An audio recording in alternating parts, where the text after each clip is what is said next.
Olá, tudo bem com vocês? Hoje, dia 304, nós vamos ler os capítulos 19, 20 e 21 do livro de Lucas. Capítulo 19, Zaqueu, o publicano.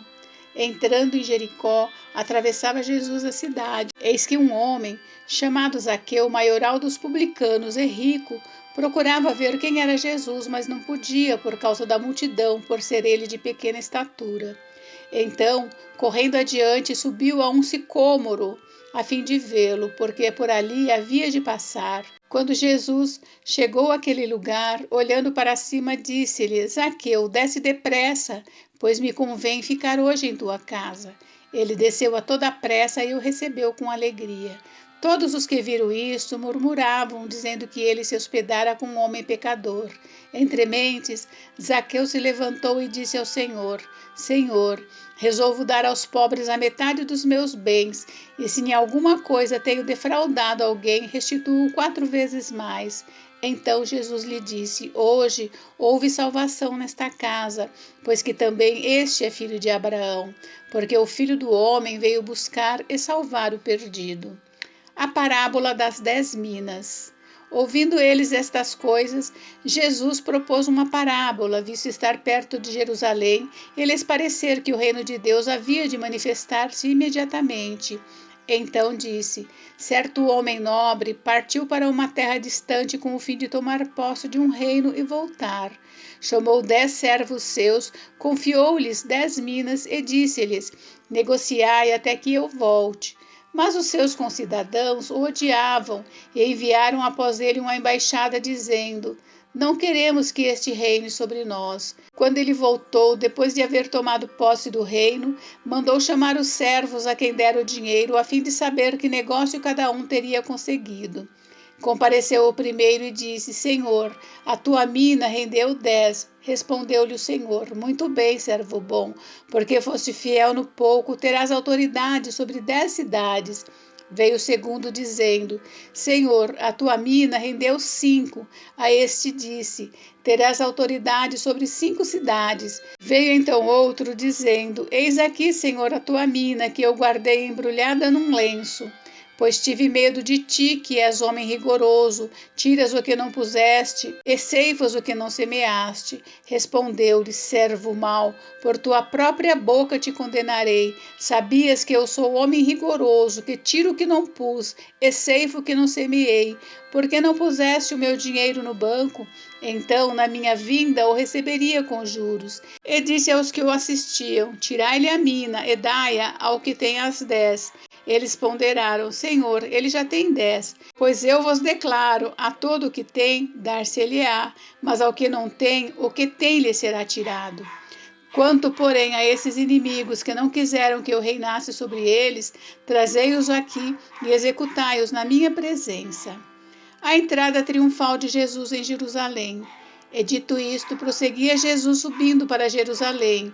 Ora, aconteceu que, ao aproximar-se de Betfagé e de Betânia, junto ao Monte das Oliveiras, enviou 2 de seus discípulos, dizendo-lhes: Ide à aldeia fronteira, e ali, ao entrardes, achareis preso um jumentinho que jamais homem algum montou. Soltai-o e trazei-o. Se alguém vos perguntar por que o soltais, respondereis assim: porque o Senhor precisa dele. E indo os que foram mandados, acharam segundo lhes dissera Jesus. Quando eles estavam soltando o jumentinho, seus donos lhe disseram: Por que o soltais? Responderam: Porque o Senhor precisa dele. Então o trouxeram, e pondo as suas vestes sobre ele, ajudaram Jesus a montar. Indo ele, estendiam no caminho as suas vestes, e quando se aproximava da descida do Monte das Oliveiras, toda a multidão dos discípulos passou jubilosa a louvar a Deus em alta voz por todos os milagres que tinham visto, dizendo: Bendito é o Rei que vem em nome do Senhor, paz no céu e glória nas maiores alturas. Ora, alguns dos fariseus lhe disseram em meio à multidão: Mestre, repreende os seus discípulos. Mas ele lhes respondeu: Asseguro-vos que se eles se calarem, as próprias pedras clamarão. Jesus chora à vista de Jerusalém. Quando ia chegando, vendo a cidade, chorou e dizia: se conheceras por ti mesma ainda hoje o que é devido à paz, mas isso está agora oculto a teus olhos. pois sobre ti virão dias em que os teus inimigos te cercarão de trincheiras e por todos os lados te apertarão o cerco e te arrasarão e aos teus filhos dentro de ti. Não deixarão em ti pedra sobre pedra, porque não reconheceste a oportunidade da tua visitação. A purificação do templo. Depois, entrando no templo, expulsou os que ali vendiam, dizendo-lhes: Está escrito, a minha casa será casa de oração, mas vós a transformastes em covil de salteadores. O mestre ensina no templo. Diariamente, Jesus ensinava no templo, mas os principais sacerdotes, os escribas e os maiorais do povo procuravam eliminá-lo. Contudo, não atinavam em como fazê-lo, porque todo o povo, ao ouvi-lo, ficava dominado por ele. Capítulo 20. A autoridade de Jesus e o batismo de João. Aconteceu que, em um daqueles dias, estando Jesus a ensinar o povo no templo e a evangelizar, sobrevieram os principais sacerdotes e os escribas, juntamente com os anciãos, e o arguiram nestes termos: Dize-nos, com que autoridade fazes estas coisas? Ou quem te deu esta autoridade? Respondeu-lhes: Também eu vos farei uma pergunta. Dizei-me, o batismo de João era dos céus ou dos homens? Então eles arrazoavam entre si. Se dissermos do céu, ele dirá: Por que não acreditastes nele? Mas se dissermos dos homens, o povo todo nos apedrejará, porque está convicto de ser João um profeta.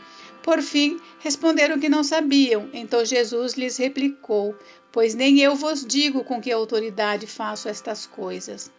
A parábola dos lavradores maus. A seguir, passou Jesus a proferir ao povo esta parábola. Certo homem plantou uma vinha, arrendou-a a lavradores e ausentou-se do país por prazo considerável. No devido tempo, mandou um servo aos lavradores para que lhe dessem do fruto da vinha. Os lavradores, porém, depois de o espancarem, o despacharam vazio. Em vista disso, enviou-lhes outro servo, mas eles também a este espancaram e depois de o ultrajarem, o despacharam vazio. Mandou ainda um terceiro, também a este, depois de o ferirem, expulsaram. Então disse o dono da vinha: Que farei? Enviarei o meu filho amado, talvez o respeitem. Vendo-o, porém, os lavradores arrazoavam entre si, dizendo: Este é o herdeiro, matemo-lo, para que a herança venha a ser nossa. E lançando-o fora da vinha, o mataram. Que lhe fará, pois, o dono da vinha? Virá, exterminará aqueles lavradores e passará a vinha a outros. Ao ouvirem isto, disseram: Tal não aconteça. Mas Jesus, fitando-os, disse: Que quer dizer, pois, o que está escrito? A pedra que os construtores rejeitaram, esta veio a ser a principal pedra angular? Todo o que cair sobre esta pedra ficará em pedaços, e aquele sobre quem ela cair ficará reduzido a pó. A questão do tributo. Naquela mesma hora, os escribas e os principais sacerdotes procuravam lançar-lhe as mãos, pois perceberam que, em referência a eles, dissera esta parábola, mas temiam o povo.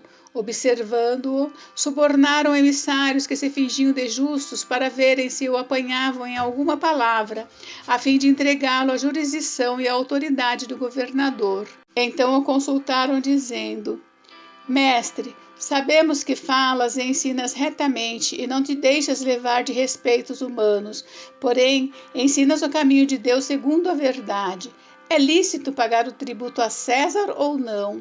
Mas Jesus, percebendo-lhes o ardil, respondeu: Mostrai-me um denário. De quem é a efígie e a inscrição? Prontamente disseram: De César. Então lhes recomendou Jesus: Dai, pois, a César o que é de César, e a Deus o que é de Deus. Não puderam apanhá-lo em palavra alguma diante do povo, e, admirados da sua resposta, calaram-se. Os saduceus e a ressurreição. Chegando alguns dos saduceus, homens que dizem não haver ressurreição, perguntaram-lhe: Mestre, Moisés nos deixou escrito que se morrer o irmão de alguém, sendo ele casado e não deixando filhos, seu irmão deve casar com a viúva e suscitar descendência ao falecido. Ora, havia 7 irmãos. O primeiro casou e morreu sem filhos. O segundo e o terceiro também desposaram a viúva. Igualmente, os 7 não tiveram filhos e morreram. Por fim, morreu também a mulher. Esta mulher, pois, no dia da ressurreição, de qual deles será esposa? porque os 7 a desposaram. Então lhes acrescentou Jesus: os filhos deste mundo casam-se e dão-se em casamento, mas os que são havidos por dignos de alcançar a era vindoura e a ressurreição dentre os mortos, não casam nem se dão a casamento, pois não podem mais morrer, porque são iguais aos anjos e são filhos de Deus, sendo filhos da ressurreição. E que os mortos hão de ressuscitar, Moisés o indicou no trecho referente à sarça, quando chama o Senhor, o Deus de Abraão, o Deus de Isaque e o Deus de Jacó. Ora, Deus não é Deus de mortos, e sim de vivos, porque para ele todos vivem. Então disseram alguns dos escribas: Mestre, respondeste bem. Dali por diante não ousaram mais interrogá-lo. O Cristo, filho de Davi. Mas Jesus lhes perguntou: como podem dizer que o Cristo é filho de Davi? Visto como o próprio Davi afirma no livro de Salmos: disse o Senhor ao meu Senhor: assenta-te à minha direita, até que eu ponha os teus inimigos por estrado dos teus pés. Assim, pois, Davi lhe chama Senhor, e como pode ser ele seu filho? Jesus censura os escribas. Ouvindo-o todo o povo, recomendou Jesus a seus discípulos: guardai-vos dos escribas, que gostam de andar com vestes talares e muito apreciam as saudações nas praças, as primeiras cadeiras nas sinagogas e os primeiros lugares nos banquetes, os quais devoram as casas das viúvas e, para justificar, fazem longas orações. Estes sofrerão juízo muito mais severo. Capítulo 21. A oferta da viúva pobre. Estando Jesus a observar, viu os ricos lançarem suas ofertas no gasofilácio. Viu também certa viúva pobre lançar ali 2 pequenas moedas e disse: verdadeiramente vos digo que esta viúva pobre deu mais do que todos, porque todos estes deram como oferta aquilo que lhe sobrava. Esta, porém, da sua pobreza, deu tudo o que possuía, todo o seu sustento. A destruição do templo. Falavam alguns a respeito do templo, como estava ornado de belas pedras e de dádivas. Então disse Jesus: vedes estas coisas, dias virão em que não ficará pedra sobre pedra que não seja derribada. O princípio das dores. Perguntaram-lhe: mestre, quando sucederá isto? E que sinal haverá de quando estas coisas estiverem para se cumprir? Respondeu ele: vede que não sejais enganados, porque muitos virão em meu nome dizendo: sou eu, e também chegou a hora.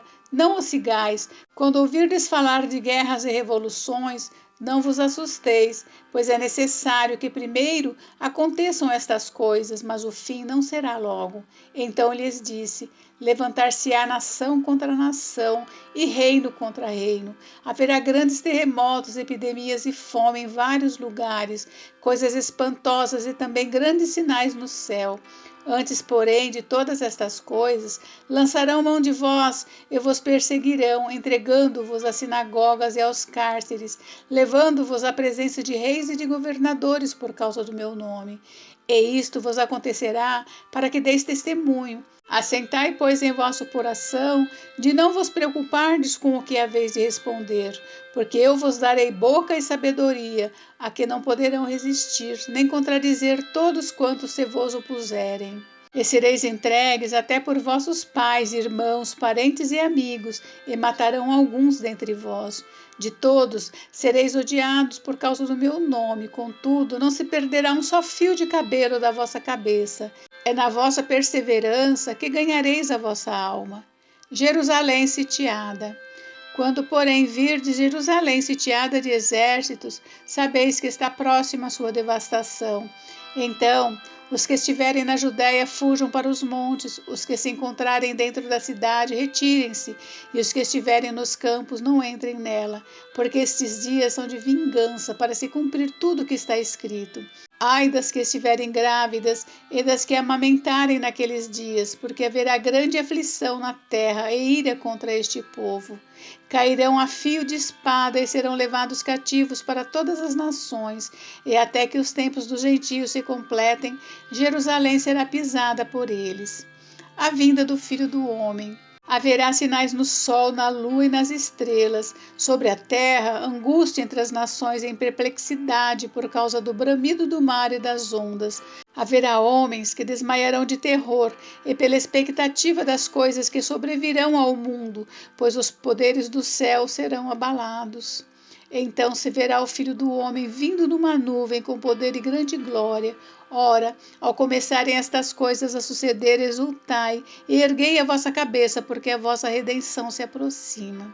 A parábola da figueira, exortação à vigilância. Ainda lhes propôs uma parábola, dizendo: Vede a figueira e todas as árvores. Quando começam a brotar, vendo-o, sabeis que por vós mesmos que o verão está próximo.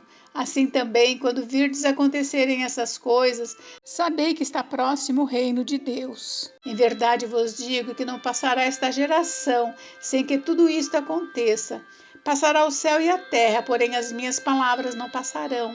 Acautelai-vos por vós mesmos, para que nunca vos suceda que o vosso coração fique sobrecarregado com as consequências da orgia, da embriaguez e das preocupações deste mundo, e para que aquele dia não venha sobre vós repentinamente como um laço. Pois há de sobrevir a todos os que vivem sobre a face da terra. Vigiai, pois, a todo tempo, orando, para que possais escapar de todas estas coisas que têm de suceder e estar em pé na presença do Filho do Homem. O povo vai ter com Jesus para o ouvir. Jesus ensinava todos os dias no templo, mas à noite, saindo, ia pousar no monte chamado das Oliveiras, e todo o povo madrugava para ir ter com ele no templo, a fim de ouvi-lo. Gente, encerramos por hoje, mas amanhã tem mais. Fiquem com Deus, Deus abençoe vocês. Até amanhã. Beijos, beijos.